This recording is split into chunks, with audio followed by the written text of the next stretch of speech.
చక్కని సీతకి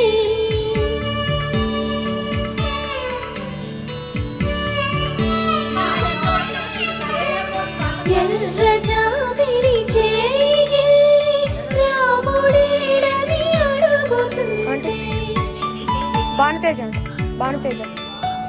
చూడలేదని పెదవి చెప్పే చెప్పలేమని కనులు చెప్పే నల్ల పూసైనా